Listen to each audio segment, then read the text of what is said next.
Hi, I'm Shan with the Undercolor of Law analysis of Trump's attempt to freeze all federal grants and loans. So, big egg on the face for them. They actually had to withdraw the memo already. But this is a really important sign, the clearest sign so far, of just how they view the expansion of the executive's power. And what they've tried to do here is going to be something that's going to continue to go on. So it's worth taking a look at what went wrong for them and what the legal challenges and resistance can be to it. So just to briefly review, what the White House OMB did was they issued an order that stopped all federal grants and assistance, saying that they had to take a look at it to make sure that there weren't any improper uses of it.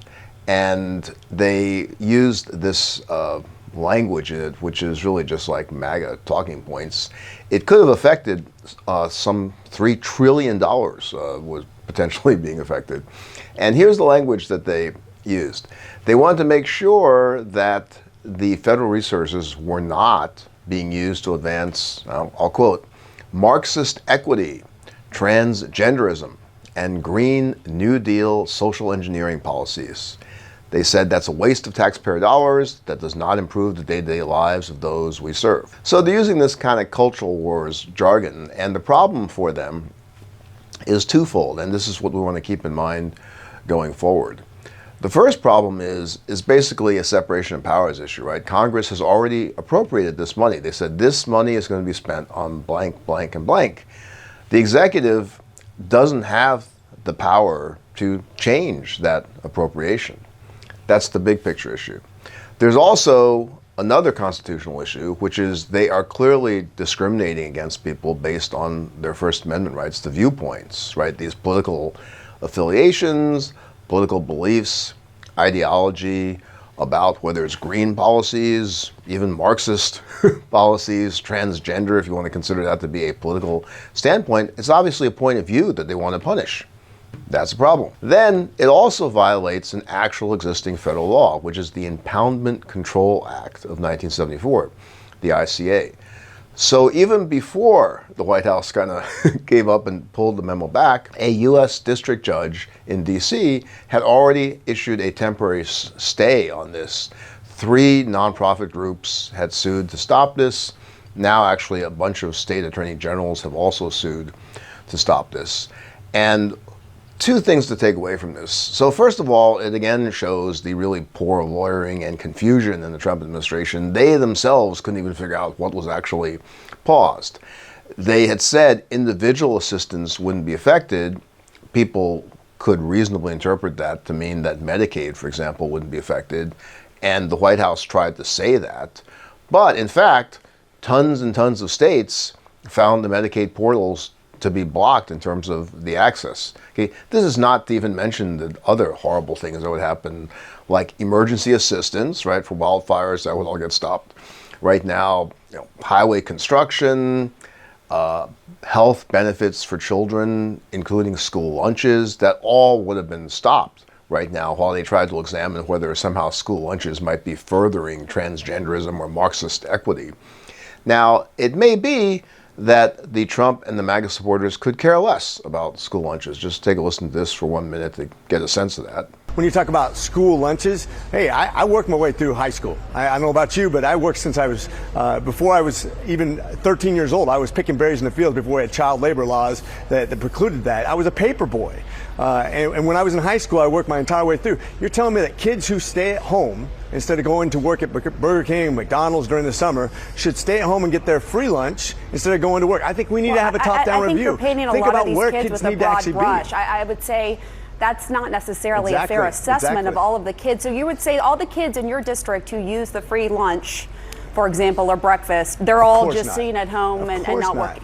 And when the judge paused the case, granted basically the temporary injunction, she said, she was a Biden appointee, Judge Ali Khan in D.C., she said, quote, "It seems like the federal government currently doesn't actually know the full extent of the programs that are going to be subject to the pause." So that's absolutely true. They couldn't figure it out themselves. Trump later, after they rescinded the memo, tried to blame the media, saying we were perfectly clear, but it's the media's fault for gumming it up. That's just a complete lie. I mean, the media was simply reporting what the memo said, and there were Republicans on Capitol Hill, there were state program administrators holding up the memo saying, we don't understand what this means. Do we have money or not? So that's their confusion. They're taking such a high amount of heat for it that they pulled the memo back. Not clear what that does to all these lawsuits, but it certainly is clear that what they're trying to do, this expansion of the executive power, is going to survive this particular memo because, first of all, they've already done a lot of other things with executive memos, talking about looking at woke, trying to get away from DEI. All these things they're trying to ban. So let's keep in mind here with these lawsuits, those are all going to be subject to the First Amendment claim as well as other problems. But let's look at the ICA statute, the Impoundment Act, just to understand what can be used against Trump going forward in trying to fool around with this money that Congress had already designated for certain uses. So Trump, during his campaign, and now you'll continue to hear this coming from him, says that, quote, for 200 years, this is from his campaign speeches, for 200 years under our system of government, it was undisputed that the president had the constitutional power to stop unnecessary spending through what is known as impoundment. Thomas Jefferson famously used this power, as did many other presidents, until it was wrongfully curtailed by the Impoundment Control Act of 1974. So first of all, the Jefferson example is incorrect. In 1803, Jefferson declined to spend $50,000 Congress had appropriated for 15 gunboats on the Mississippi because he felt they didn't need it anymore, no more military threat. But as pointed out by different legal scholars, that appropriation set that amount, 50K, 15 boats, as caps, not that you had to spend that amount. That's very different. So Jefferson actually was not impounding the money. Second of all, it generally has not been an issue up until around the 20th century. President Franklin Delano Roosevelt used impoundment a lot, exercising authority over funds that he felt weren't necessary for the war effort, obviously really focusing on the World War II effort. And it really culminated in a battle between President Nixon and Congress. And he had started out refusing to use EPA funding for, I think it was clean water abatement. He got sued over that even without the Impoundment Act being passed. But what they did was they passed a law to limit Nixon's ability, and presidents going forward, to try and mess around with what Congress had already chosen to direct its funding towards. So under this law, the ICA, there's only two things that the president can do once Congress has appropriated this money. First is something called rescission, and the other is deferral. So rescission is where the president wants to spend less money than what Congress said. And most importantly, to do that, the president has to send a special message to Congress identifying the amount of the proposed rescission, the reasons for it, budgetary, economic, and programmatic effects of this rescission. Upon transmission of that message, you can have that kind of pause for only 45 days unless Congress passes a law to implement the president's ideas. You can see that's all about transparency and specificity, right? Trump, of course, did none of that with this memo stopping everything. Second path under the ICA is, quote, deferral, unquote. That's where the president wants to withhold or delay funding. Again, you have to send Congress a special message identifying the amount of the proposed deferral, the reasons for it, and the period of the deferral. And really importantly, the ICA does not permit the use of deferral for simple policy reasons, meaning you can't say, I'm going to defer now using this money because I don't agree with the policy reasons behind it. Congress already chose to allocate the money, to appropriate it for that reason. Again, Trump's memo did none of that, right? He didn't even identify any amounts. I mean, it could have been high as in the trillions. He didn't identify the amounts. He did not give specific reasons for it other than this notion that it's a waste of money to further Marxist equity, blah, blah. So totally did not comport with the ICA. That's why the judge would have eventually granted a probably permanent injunction, and why they will lose any and all lawsuits brought against it if they try to use this type of notion. And that doesn't even take into account the First Amendment problems with discriminating against recipients of funds based on their First Amendment views, political, personal, moral viewpoints. And it's obviously a problem, and the plaintiffs have already made that case. However the court losses go, it's unlikely to stop Trump from continuing to try to expand his executive power. He no doubt hopes that something like the ICA would keep being appealed until they get to the Supreme Court, and then maybe he could get the whole thing overturned. Okay. Prediction, tough road for Trump, even at the Supreme Court. I mean, he probably would lose, in the 6-3. Not all of his conservative appointees would necessarily side with that aspect of his view of the executive authority. Close, but I think he'll lose there. But they'll keep trying. Until Trump came along, it really was President Nixon who personified this kind of executive power gone amok.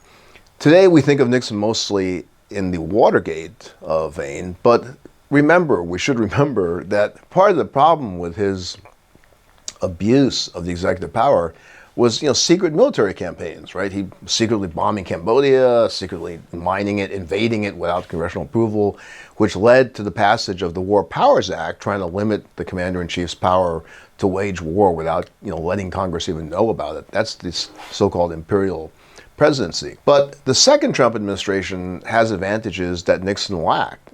Unlike Nixon, Trump has a couple of other advantages. He has a Supreme Court that not only has a Republican majority, but it's a majority who seems willing to throw out precedent in order to side with them. Again, not necessarily clear they'll do that with the ICA, but that's a big help. You got a court like that. Frankly, Alito and Thomas seem willing to go along with anything. I mean, maybe they're just worried that they don't want to get in trouble and they'll need him on the side for a pardon one of these days.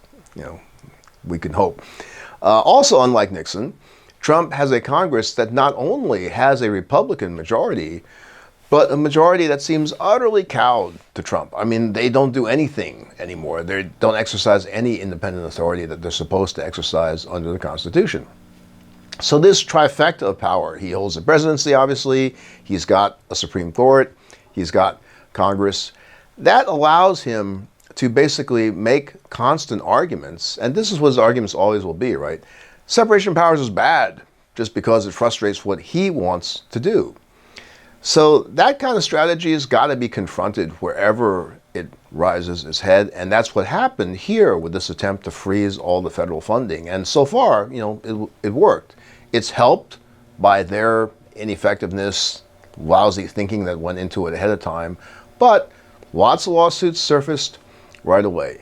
And that's so important for us to continue to do. And if we don't do that, honestly, future historians are going to take a look at the 21st century American history, and they're going to conclude, I think, that it bent towards authoritarianism, not justice. So that's it for now. Thank you again for replies and comments. Really very helpful to get them, and we will be talking to you soon. In collaboration with the Midas Touch Network, we just launched the Legal AF YouTube channel. Help us build this pro-democracy channel where I'll be curating the top stories at the intersection of law and politics. Go to YouTube now and free subscribe at Legal AF MTN. That's at Legal AF MTN.